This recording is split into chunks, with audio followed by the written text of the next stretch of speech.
So we're recording. Are we live as well, Joe? Yeah, we're recording. And are we live? We are. Okay. Great. Welcome everyone who is already here, who's here on time. We'll start in a minute or so. Just giving a few more people a chance to adjust their clocks, get their cup of tea and get comfortable for the next 45 minutes or so.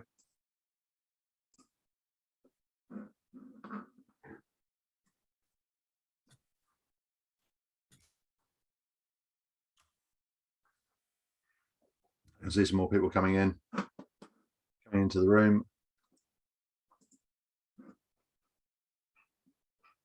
And yeah, as people continue to join, I think I will get started because it is late for us here in the UK, or it's possibly slightly later than originally planned in the US. I think it's 3 o'clock where Central Eastern time, where a lot of you are watching from. So welcome to this Masterclass, the Success Formula Masterclass, or part 1 of 3. Kindly put on for you by Clubwise, and Jo from Clubwise is with us on the webinar, although she is recovering currently from a nasty bout of COVID. So she is here and we'll jump in with questions as we need to. We might bring her in at the end, but at the moment she's saving her voice. Yeah, just as I say, recovering from a bad bout of COVID over the weekend. So you've got me here, your host, Guy Griffiths. By way of introduction, for those of you who don't know me, for the last 14 years, I've been studying retention strategy at a variety of clubs, from public sector clubs to private clubs, independents, and budget chains, and yeah, local authority and trusts. And at GG Fit, we help clubs to get their members to stick around longer through a variety of reporting and analytics. So looking at the data that comes out of front of house systems and CRMs like Clubwise. We also coach and train and educate staff and set out retention strategies. And then the third and final part of what we do is sending out member communications. So things like congratulations, you've been a member for a month, texts, down to you know, we miss you, please come back soon. So lots of member comms we send out on behalf of clubs. You don't need me to tell you that it's been a tough few years, but while the pandemic seems to be easing and lockdowns are over, I do believe that it's going to get harder for the fitness industry before it gets easier, which is why we're putting on this series of masterclasses talking about engaging with members more and recovering them, and also attracting new members. So there is, I think, more hard work ahead, and rather than looking for grants or you know, support from the government, I believe clubs should be working harder at getting members in. So that's why we've put this series of webinars on in conjunction with Clubwise. We're talking about a new era of health clubs, and we're going to go through this era. We're going to focus today on the engage part. Next week, we're going to look at recovering lost members and getting leavers, not necessarily to stay, but getting more information from them so that we can learn and improve. And then part 3 in 2 weeks' time, the third masterclass is on attracting new memberships. So the secret to retention, in my book, you don't necessarily need to work hard on every single member in your club, but at the moment, a lot of clubs we see are working very hard. So staff and even club owners are working hard on the wrong members. So while you don't have to work on every member, you do need to work on the right kind of members. And that's where we're going to run through, you know, engaging with the right kind of members. And at certain points, I'll refer to tools like Clubwise that, you know, you can use the red, amber, green system to understand, you know, which members are at risk. So without further ado, I'm going to jump into E for engage, the topic for this 45 minutes or so of a webinar. I'll just start my timer running so I know where we are. The mission for today is really to focus on keeping as many members active as possible. If you get this part right, if you really get member engagement and you get all your members active, you actually don't need parts 2 and parts 3 of this masterclass series, because if all your members are regularly visiting and are keeping active, if you're engaging them all properly, you don't need to worry about recovery. And you might want to think about attracting new members in, but get this nailed and you'll have retention nailed. That's why we're starting with this segment as part one in this masterclass series. So get engagement right and you'll really be winning at membership retention. Here's a member database. I use this pie chart to explain just a very simple kind of segmentation of members in terms of what is an active member. Let's just jump into it for a minute or two. What we call active is members who maybe have visited in the last 3 weeks, or some clubs and systems use the last 30 days. They're around about the same. And most clubs that we start working with have maybe half or maybe 60% of their paying members are active. So half or maybe 60% of members have visited in the last 3 weeks or the last 30 days. This has changed a little bit with the onset of hybrid fitness. We might be talking not necessarily about visiting, but people who have been active on the app or have done a remote workout. It's up to you how you slice and dice it, but putting it simply, people who've visited or done some kind of exercise on your club app in the last 30 days are active. And that's what we're going to focus on today. But just to dip into the other two, we've got a recovery phase. That's people who have visited maybe in the last couple of months. So they've visited for 21 days to maybe say 45 days or up to 60 days. But they are, recent people who've become recently dormant. So the long dormant members, they've not been for 45 days or maybe 60 days. Those members, we always encourage clubs to contact them still. But the members who are in this recovery zone of maybe 21 to 45 days or 30 to 60 days for some sites, those are the ones that we're focusing on trying to get back, because while they're in that window, it's easier to get them back. So more on that next week, more on recovery and dormant members. And we always try and push that window as long as possible. We've got some clients who even go up to 75 days in terms of carrying on contacting members up to day 75 of absence. There is a focus as well, and we're going to focus a lot now on new members. It's only ever 5 or 10% of your data, of your database, new members, but it is important to focus on them, because if you get them right, they will stay active. As members join, if you can get them into classes and reviews and all that good stuff, then they will build up the habit and they'll stay longer. And what we tend to do in terms of retention strategy, as well as focusing on the right members to work with, what we're trying to do is, as I say, get those new members to be active, to build up their habit. And the other two focus areas, bringing members back from recovery into the active zone, so growing that green active zone. And then finally, and again, we'll talk a bit more about this next week, dormant members, when they do come back, not just putting them back into the active member zone, but maybe feeding them back in with something like an induction, which we'll go into in a moment. So this is your, or a very simple breakdown of a member database. And as I say, typically clubs have around 60%, some do better, but many do worse, of their members who are active, who visited in the last 30 days, say. So how do you increase this? This is what we're going to cover today. Getting more members engaged, getting more members active. The more you do that, the better your retention will be. So we'll jump on the chat. I'll try and get a bit of interaction going. Mainly we want questions and answers at the end, but I want to know what initiatives, maybe you could pop them in the chat, you think of, or what you think these icons refer to perhaps. Let's see if we can get some comments going in the chat. So I didn't say at the top that we will take questions and answers at the end.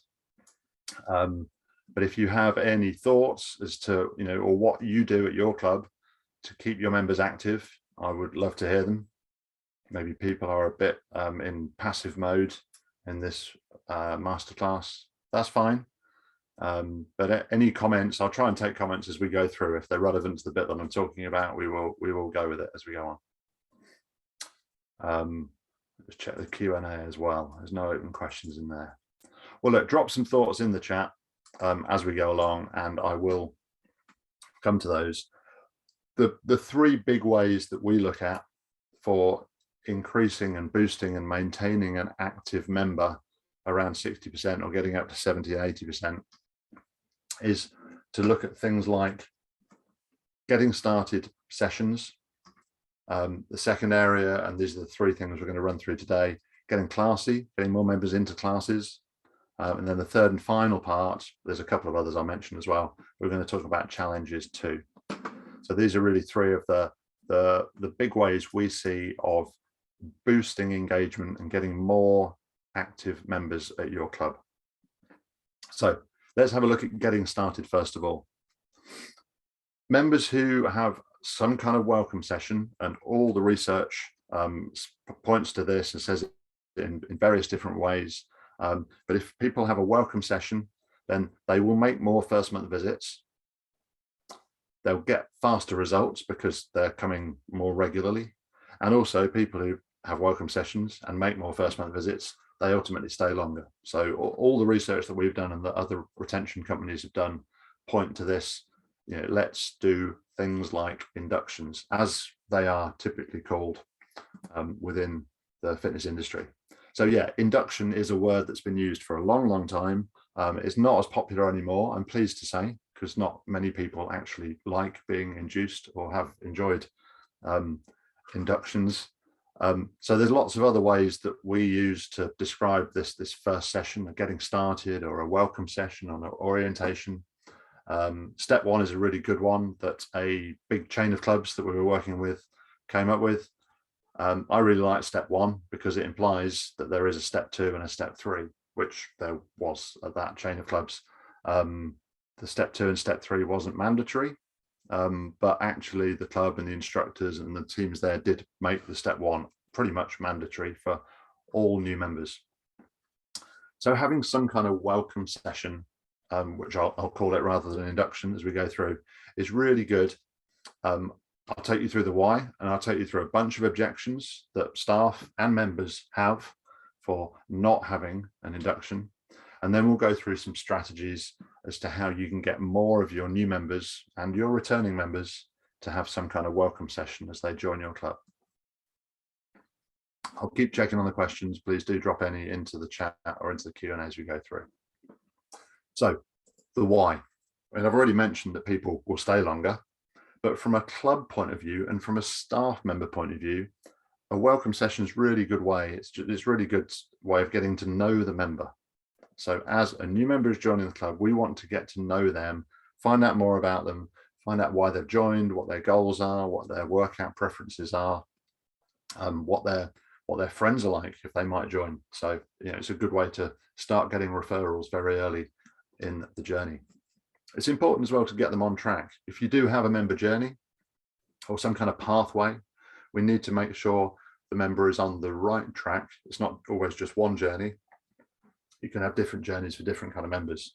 So to get them visiting regularly, not necessarily 3 times a week, but get them doing something that they enjoy at an interval that interests and motivates them. It's good as well to get them into a class early doors. People who attend classes will stay longer. Again, all the research points to that. And we'll get into that in a little bit more detail in section 2 of this. Recording their start point is another really important part. Whether or not you're going to take a before and after photo, it's really powerful, but it's not for everyone. But some people might want to jump on the scales, or they might, even if you've got some bioimpedance scales, they might want to do a body composition on some InBody or Tanita, or you might do a 3D body scan of them. So it's not necessarily a before and after photo, but in 2 or 3 months, when people find that actually maybe they've put on a little bit of weight, you can show them how much healthier they are because their visceral fat is down, but their muscle is up. So recording some kind of start point is a really good thing, both for the club and for the member as well. From a member point of view, they get to know the staff. This is really important.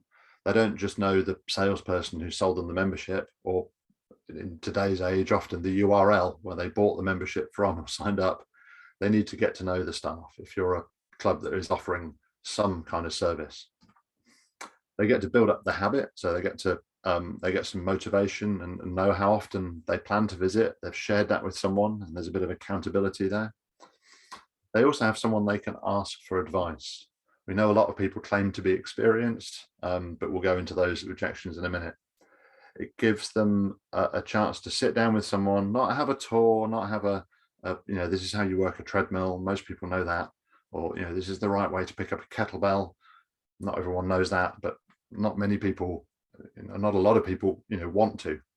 It's more about having a nice sit down, setting some goals, having a chat, talking about what's available in the club, and making that person feel comfortable and confident to come back and ask for advice further down the line as and when they need it. It's a great chance to meet some other members as well. And ultimately, a way of selling the welcome session is to say to the new member, you'll stay longer if you have a welcome session. All the research shows it. So that's why we like all of our new members to have a welcome session, or a step one, or an induction, whatever you're calling it. It is fascinating, having worked with some big budget chains and looking at the number of people that are signing up online, lots of them, and then looking at how many people are making one visit. And there are some big clubs who have 10, 15, or even 16, 17% of their joiners never make a visit. Literally 0 visits. So I think people join, they go, there, I've sorted my health and fitness out because I'm now a member of Health Club X, let's say. And then they're back on to Deliveroo or whatever else it is, or ordering their food. So a big reason, and I've said this a few times in lots of webinars, a big reason to have a welcome session is to ensure that people make one visit. If they've committed to a time to come and meet a personal trainer or an instructor or a coach or whatever, they will be there for that first visit. And this is not just the case for budget gyms, it's the case for independents and for local authority, public clubs. People will join, whether it's online or in the club, and then they never visit. So a welcome session ensures more people make one visit at least. And one of the main goals for me in that one visit is to make that person comfortable and confident enough to know that they're going to make a second visit. For a lot of members, particularly the at-risk members, the ones that are more likely to leave, the biggest thing they've ever done is walk across the threshold of a leisure centre or come into your gym. It's a really scary place. It's like doing a bungee jump for some people. It really is a massive step for them. So helping them to be confident when they make their first visit, helping them with their goals and setting them up with some nice, simple exercises that they can do would ensure they come back for a second visit and start to build up that habit slowly. We're not trying to motivate the already motivated. We're trying to save the people that need that extra confidence boost. And getting them to make one visit is goal number one for me. So that's a little bit about the why we bother with, or why we encourage more people to have induction appointments. We try not to call them induction because of the history, but a step one or an orientation or a getting started. Question I often get here is, what's the best thing to call it? Honestly, the best thing to call it is what your instructors or coaches or staff think you should call it, within reason. But what are they going to sell? What are they going to find it easiest to sell? Is it a step one? Is it an orientation? Is it whatever they want to call it, within reason, is probably what you should call it. And we brainstormed this a bunch of times with different clubs. And generally, what the staff as a group think would work is what will work. So yeah, whatever you want to name it, I would ask the staff, or maybe even ask the members. Let's look at some objections. Why don't members want a welcome session, or what goes wrong in the welcome session? A classic case is they've had an induction before, and there's a few people that we've worked with that have said, oh, we've been working hard on this, and all the work you've done, it's great. We've now got 80% of our new members are having a step one. This is both a large trust and a private gym. It was around 80, I think they were both 80%, miraculously.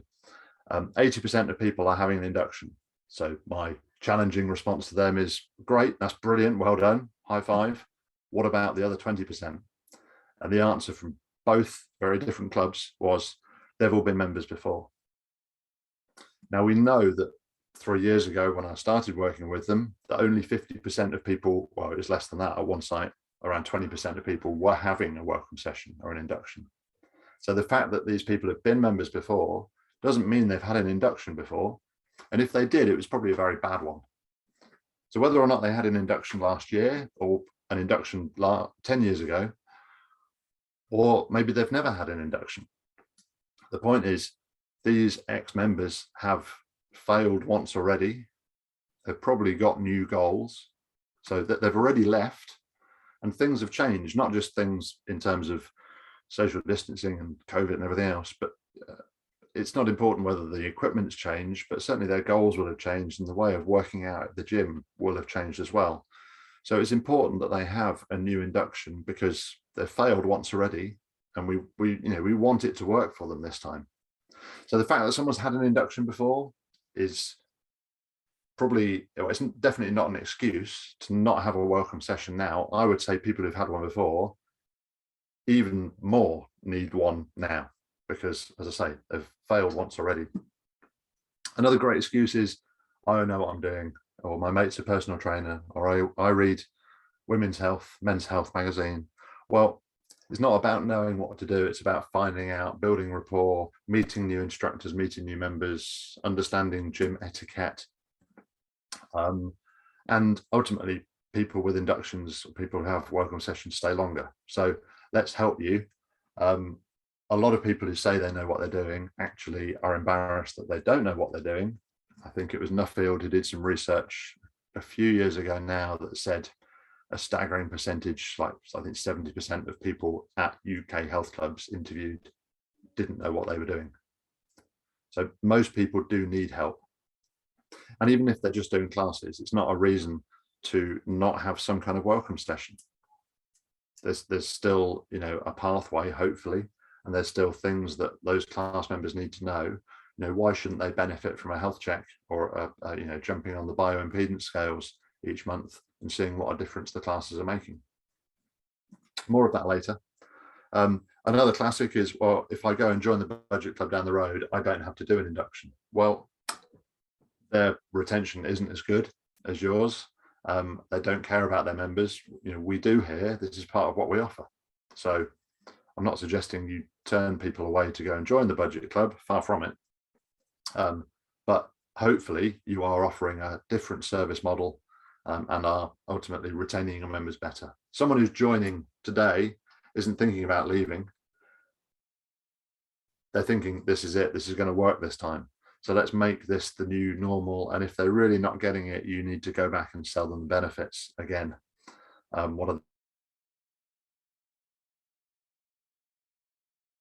the benefits of an induction in a moment? The final one is that staff don't really enjoy doing inductions, or don't really enjoy doing welcome sessions. Well, we'll look at feedback and ways that we can show the staff that welcome sessions are working in just a moment. But if that really is a problem, then I would suggest you maybe need some new staff. So that's the just running through some of the objections. I'm checking on the chat if there's any questions. Please do drop them in the chat or the Q&A if you've got any. But I'm going to jump on straight into the strategies now. So how do you welcome more of your members? How do you get more members to have a welcome session? Number one, top of the tree here, is to really sell it. You can put a monetary value against it. That's I think important, as long as people don't then come and say, well, the welcome session is worth £30, £20, whatever, £100. You're not going to give them £100 off their joining fee necessarily. But there was a pretty high-end PT club that we worked with in the middle of the city in London, who worked out that they gave away it was between £500 and £600 worth of PT. I mean, the people that were joining were paying hundreds of pounds to join the gym, but they actually said, you get this free and this free and this free and this free in your first month. And we changed that. We made free a swear word. We even introduced a swear box. So if anyone was heard to say the word free within the club, they had to put £1 in the box. I think they made £10 on the swear box, but they made an awful lot more money in terms of selling people welcome sessions into the gym because they were worth hundreds of pounds. And they also went on to sell a lot more PT further down the line because members realized the value of it. They hadn't got a block of free stuff at the start. They got a block of very valuable stuff at the start. So you've got to sell it monetarily, and you've also got to sell it from, what are the benefits, what are member stories. We'll come back to in a second with feedback of people who have a welcome session. How does it make them feel? It's important to track sales. Most clubs are pretty good at tracking sales of memberships, but tracking how many members had an induction. If 100 joined last month, did 80 of them have an induction, in which case, great. How many first month visits did those 80 members make? If they all made 4 first month visits, amazing, well done. Your inductions or your step ones are working. If the other 20 who didn't have an induction, how many first month visits did they make? If only 10 of them made the minimum 4 first month visits, then we need to look at the other 10. We need to evidence this and share it with staff and say, look, we need to sell more welcome sessions, because the people who don't have one, half of them aren't making it to their first 4 first month visits. So monitoring the results as well as the sales is important. As an alternative, group inductions can work. I would always suggest it's maybe, it depends on the club, but it's maybe an under the counter option to say, look, if you can come with your friend for an induction, you'll always do better from one-to-ones. But if that is difficult, or if there's time or resource pressures, looking at group inductions on certain mornings or evenings of the week, I would suggest at busy times. I wouldn't do this at times when it's really quiet, because that's when people don't want to be there. But setting up a Tuesday evening or a Thursday morning group induction that people can come to and can meet other new members is good, whether or not they've had a one-to-one induction or not. It's a way of getting more people to come to some kind of getting started session with a set format, maybe just for 15 minutes. Beginners classes are really good as well. I'll cover that in more detail in a minute or two, but basically setting up beginners classes for new members or members who haven't been to classes before is a really good strategy. And for those members that turn down the welcome session, that's fine. You can't, I don't know, maybe you can force people to have it. But if people really don't want it and they still want to join, that's fine. I would always offer it to them again. So if no problem, you've turned down the step 1 appointment, but you've got 30 days to change your mind. In fact, if you change your mind in month 2 or month 3 and want to come back and have your welcome session, it's no problem. So saying to people, you can change your mind if you wish, dropping them a line to say, look, these are the benefits, this is what people get from their welcome session. Stay longer, faster results, meet more members, meet more staff, join challenges, etc., etc.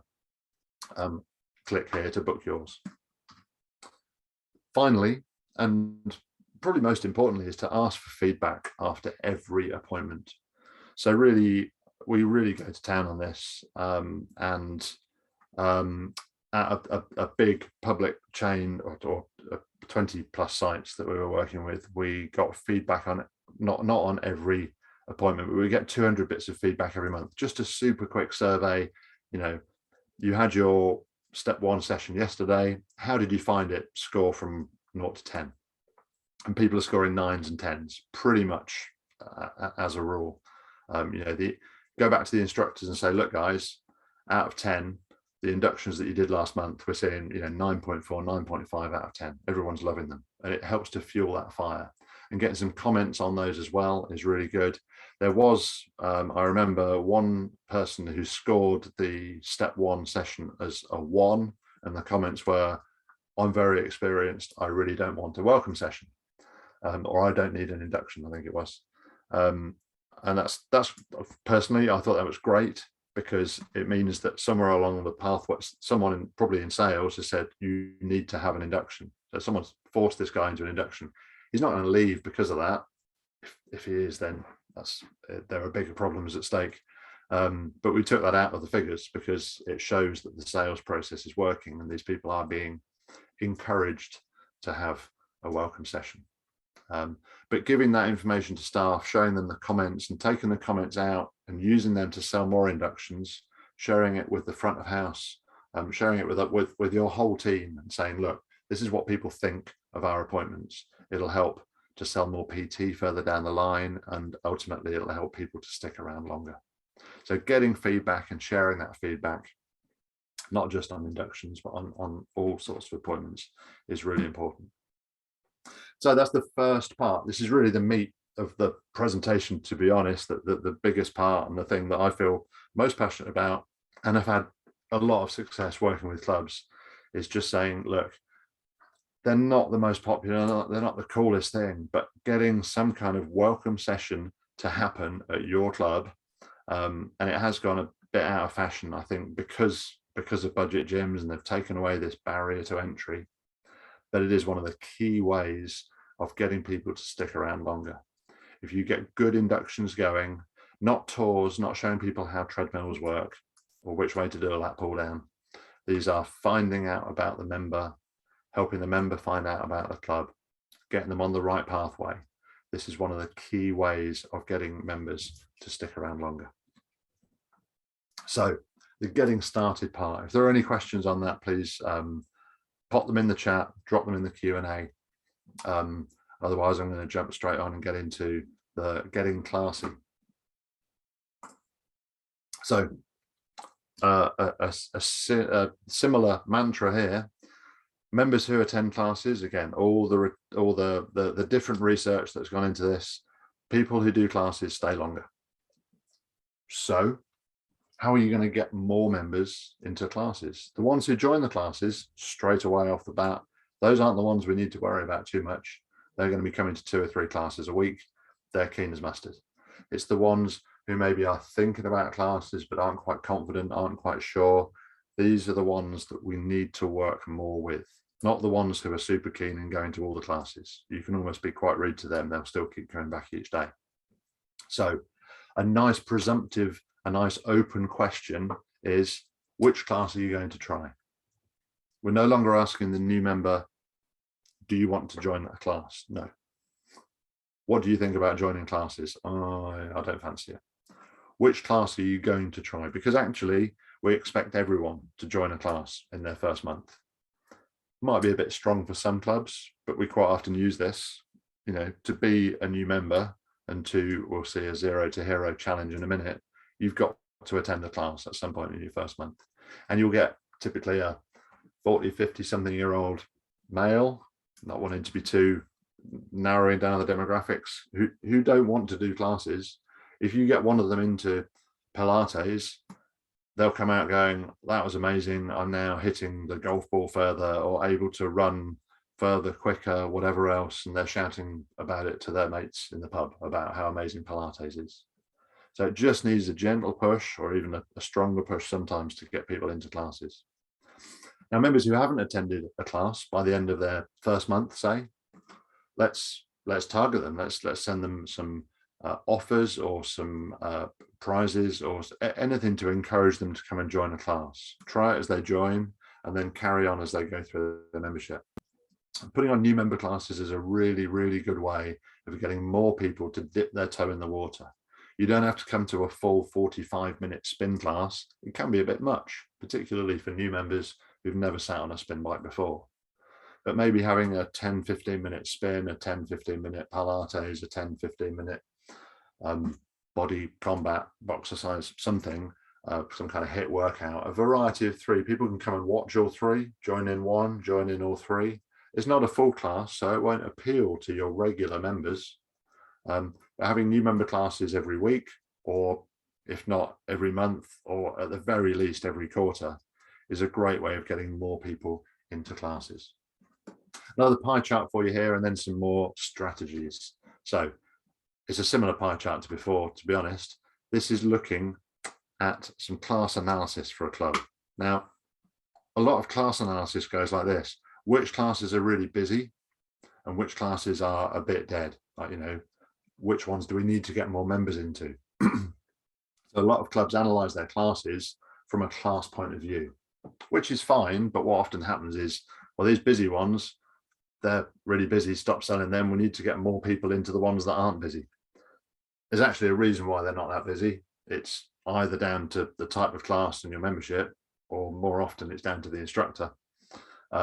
So yeah, you can try and shuffle classes around. What you should be doing is putting more of the busy type classes on, or getting those popular instructors to run more classes, and probably cancelling some of the less busy ones. However, what we're looking here is we're looking at the classes from a membership point of view. So of your, say, 1,000 members, how many have attended a class in the last month, let's say, to keep it easy? And again, it'll be, it varies a lot from club to club, but it'll be somewhere around 50 and 75% will have attended at least one class in the last 30 days. And there's another bunch of members who have attended a class in the past, but not in the last 30 days. So that's the second segment, maybe 10-20% of your members. And then in this case, there's just over 25% of the members, so about 300 in your 1,000 members who've never been to a class. And what we look at doing here is saying, look, let's target, or let's do some further segmentation on these members and say, you last attended a Pilates class 60 days ago. Why haven't you been since? We could send a survey out to them, and we could send a survey out to members who've never been to a class, asking very simply, what would convince you to attend a class? It's very direct and to the point, but you might get some really good insights from people who've never been to a class that helps you convert them into class members, which means they'll stay around longer. So either sending them some targeted comms about a new beginners class launch that you're doing, or sending some kind of survey out to them to find out what they think and get some feedback from them about how you can sell them more classes. And I don't mean necessarily physically sell them for money, but how you can get them into classes more. Because if you do, they'll stay longer. So strategies, how to get all of your members into classes. New launch classes we've talked about. In fact, I saw probably on LinkedIn today that there was a new Les Mills being launched. Hundreds of people in a sports hall somewhere, all doing the new whatever body attack balance combat it was, all absolutely loving it. That is for the keen as mustard members. Okay.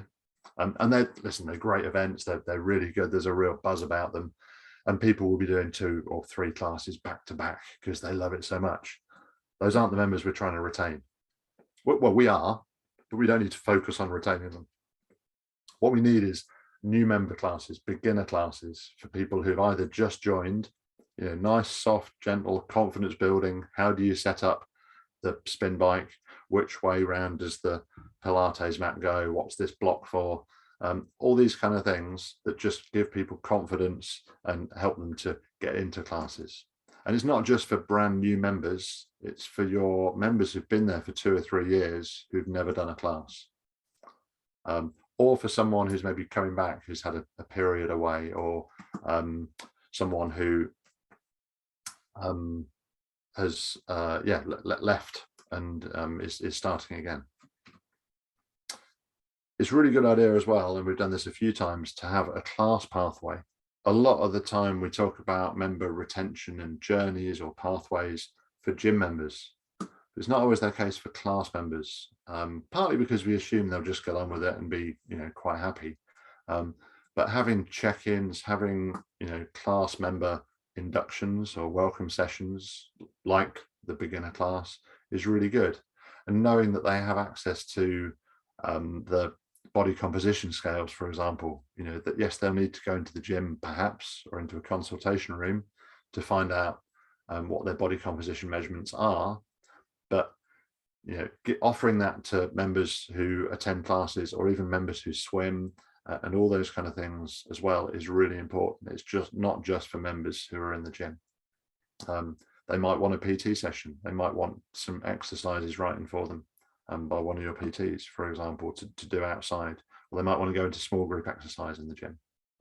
So lots of different ways of getting members, more members into classes. As I said, doing surveys for non-class attendees is a really good way of not just sending out offers and being output all the time. A lot of clubs, in my experience, are very not very good at listening, and it's basically just sending output. So it's output rather than, we're looking for feedback from you. So having some simple surveys, sending those out to non-class members might give you some tips on bringing members back into classes. And referrals, of course, are always good. Bring more of your friends into this class. Here's a bonus, whether it's a water bottle or a towel or a t-shirt, or just a pat on the back and recognition is really good for bringing more people into classes, or saying come to a class with a friend. And finally, and as a nice segue into the next section, running class challenges is really good.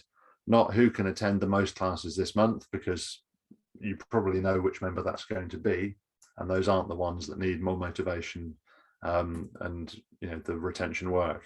It's more about who can attend 4 different classes this month, or everyone who attends more than 7 classes over the course of the month goes into a prize draw. So more on challenges in just a moment, but that's the section there on getting more people into classes. If you're running classes or group exercise or anything like this, or other communities, running clubs, getting more people into that community will mean there's more stickiness, and ultimately they will stay longer. So the final section, the last 10 minutes or so, I'm just going to talk about challenges. Gym challenges or fitness challenges or club challenges. The old rowing ladder, I still see this from time to time, and I despair when there's a rowing challenge. And what is it this month? It's 1,000 meters. What was it last month? Well, last month it was 1,500 meters. And it's the same 3 people, or maybe 5 people doing that challenge out of 1,000. And you're motivating the already motivated. So challenges need to be simple, they need to be inclusive, and they need to be varied. Okay, so not the rowing ladder. That's not motivating any new members. Simple means simple for staff and for members to explain, to talk to their friends down the pub about, but also simple to join. Just put your name on the board. Simple to win or simple to complete. We're not looking for challenging challenges here.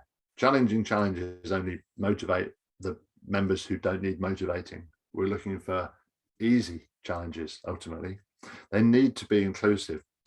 To be inclusive, they need to be easy. They need to be open to all members. You want hundreds, if not all of your members taking part in the club challenge this month, because the more people that are doing it, the more motivated everyone is, the more you're building up a community. Every little bit counts. That means, if we're going to row across the English Channel and I'm rowing 1,000 meters a day, yeah, that's amazing. But if Joe rows the final 50 meters and hits shore on the other side, that's just as important. So everyone's contribution counts, no matter how little or how big. And finally, varied. The style and the goal of the challenge needs to change each month or each challenge that you do. If you are appealing to different demographics within your club, make sure you're varying that as well, and vary the prizes too. So 3 different types of challenge here. I'm going to talk about the 0 to Hero, which is a favorite of mine. I've talked about it for many years, and lots of clubs have used this. We'll go into individual challenges as well, and some team challenges to finish up. So 0 to Hero, there's a lot of blogs and articles about this. It's something I came up with, I don't know, probably 7 or 8 years ago, but I know lots of people have used this. It's a first month challenge, the idea being it's for new members, but actually it could be for returning members, or it could be just you run it every January for everyone who's come back or everyone who's joined. And if you complete the challenge, you do a visit, you do a class, you have a program or see a PT, you make 4 visits in that first month, and you make at least 1 visit every week for 4 weeks. And maybe you have a review, or maybe you leave a review, or maybe you like us on Facebook or Instagram. There can be a variety of different things here.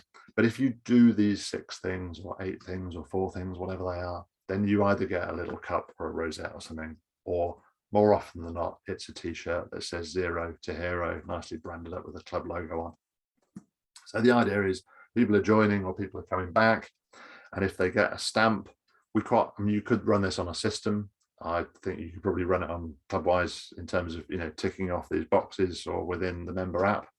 But more often than not, people just do this on a card, like you get in the coffee shop, and you get a stamp on it when you've made your first visit. You get another stamp when you've had your program, and you get a stamp for making 4 visits. When you've made a visit each week for the first 4 weeks, another stamp. And when you have your program review, maybe that was a couple of days after the 30 days. It doesn't really matter. We're looking to give everyone a t-shirt here. We're not looking to punish people for not doing it. But if someone hasn't done a class by the end of month 1, or maybe they can't book on a class until day 35, well, we still need to book them on that class. And once they've done that class and they've got that stamp, then they've got the t-shirt. And what's more, they're probably going down the pub telling their mates about how great Pilates is. So you really need to convince people things like, oh, I'm never going to do a class. Well, you're never going to get your t-shirt then. All right, okay, I'll go and try this class. And telling them, come on, try it with me, or this is the class that I deliver. It's really good. Or it could just even be a beginner class. So 0 to Hero, a great way of motivating not just new members, but members who are returning, and a really nice, simple challenge. I say often just on a little coffee card. I've normally got a few here to wave at the screen. But anyway, incidentally, if you look on the GG Fit blog, there are, 20 or 30 different challenge ideas on there. So if you want to look up and read about some different challenges, go to GG Fit. Search up the GG Fit blog. Individual challenges should not be the first to this, or the best, or the person who lifts the most. All that does is reward the member who is probably already highly motivated. If you had a distance run challenge, you could probably tell me which member in your club will win that before it even starts, and they'll probably win it in 2 days, and then everyone else is demotivated for the rest of the month, or however long the challenge lasts. Better challenges are everyone who runs a marathon, for example, over the month of April, for example.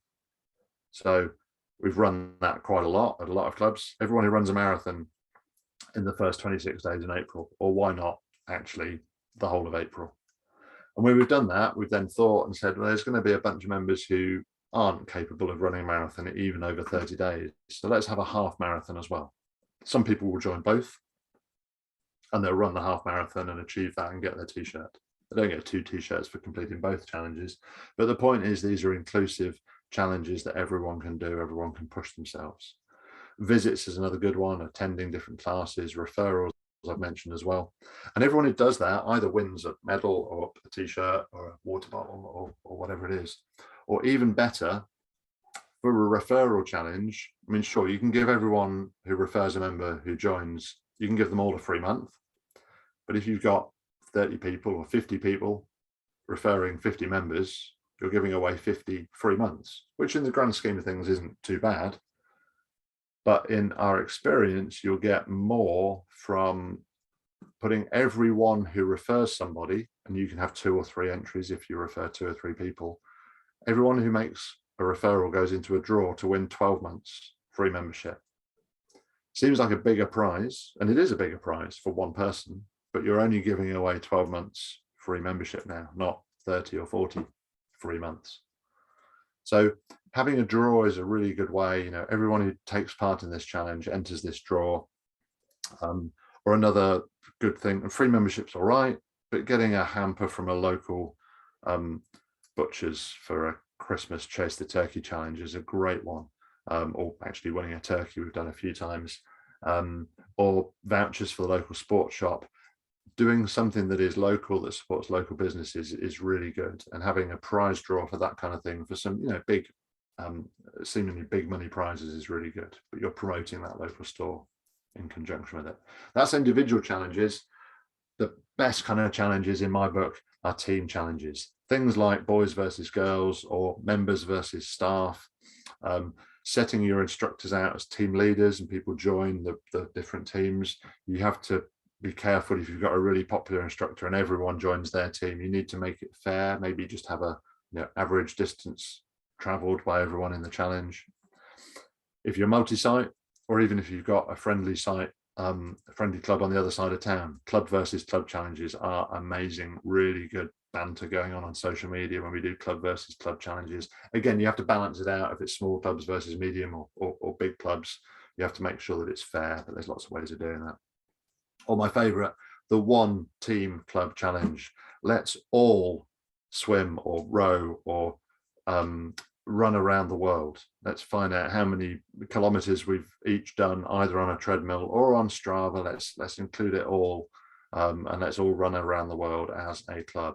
Everyone who takes part gets an entry into the draw, or we're just doing it for fits and giggles. Ride the Tour de France, put the three together. Everyone's doing a little bit of each for an Ironman club challenge. Lift the Angel of the North was the best thing I could come up with outside of the Eiffel Tower after the rugby result at the weekend. But you could have Lift the Angel of the North, or if you want a blue whale is about the same, or if you think you want to go for something that's more than 200 tons, then Google what weighs 500 tons and you'll come up with some good things that you can set up as a challenge.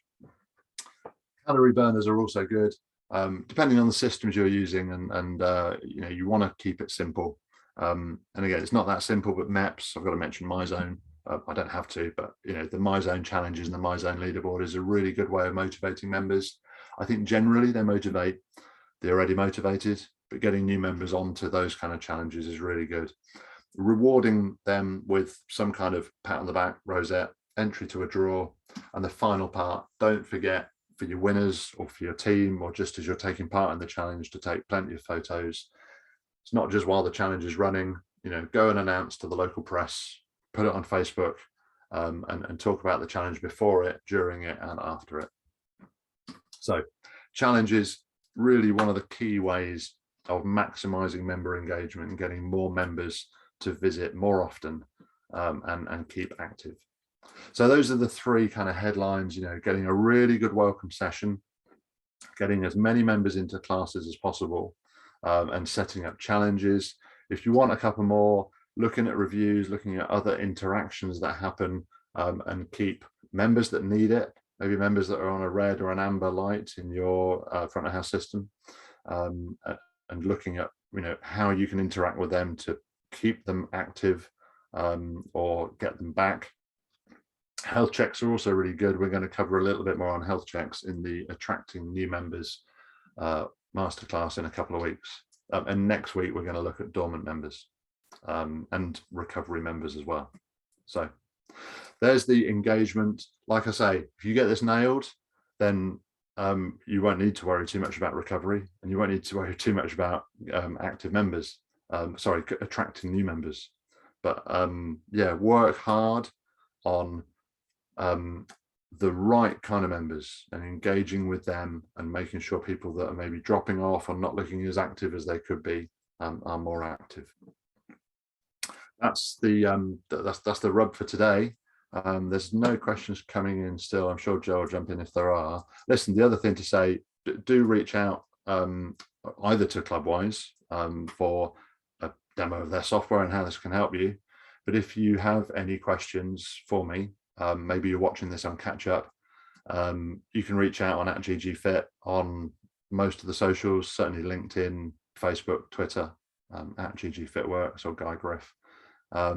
Or do send me an email to guy@ggfit.com. Nice easy email address. Always happy to hear from people and get some questions through.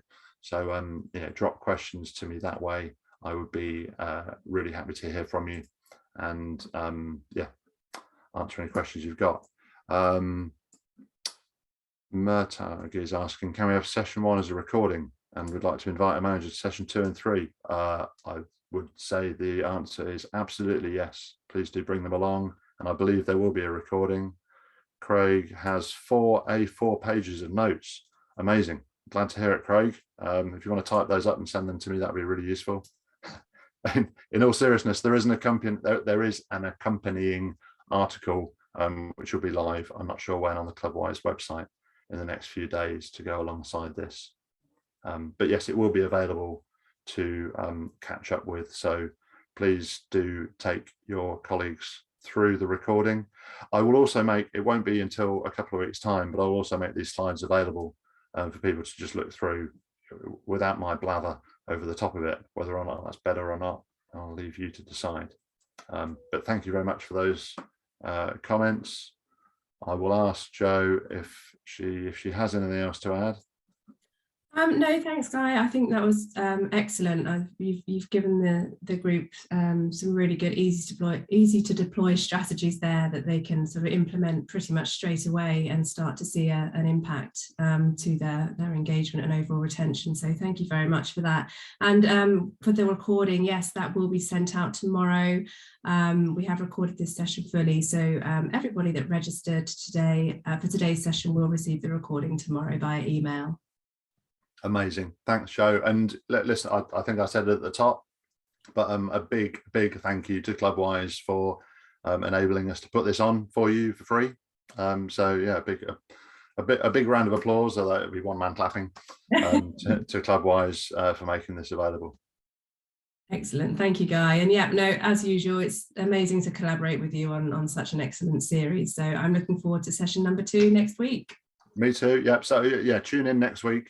If you're in the UK, same time, 7 p.m. If you're in the US, then our clocks are going forward, so we'll be coming to meet you a little bit, going a bit further away. It'll be 2 p.m. US time. Yes. Next week, 7 p.m. UK time. Have I got that right?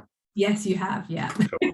There was a bit of confusion because in the US their clocks went forward last week, I believe. So that's right. A little bit of confusion around the timings, but yeah, 2 o'clock. Okay, well, if you signed up to this one, I think you'll be signed up to the series. So we hope to see you here again next week, or if not, you will be able to catch up straight away afterwards. Fantastic. Thanks again. And yeah, like I say, if you have any questions, please do reach out, guy@ggfit.com. If not, see you next week.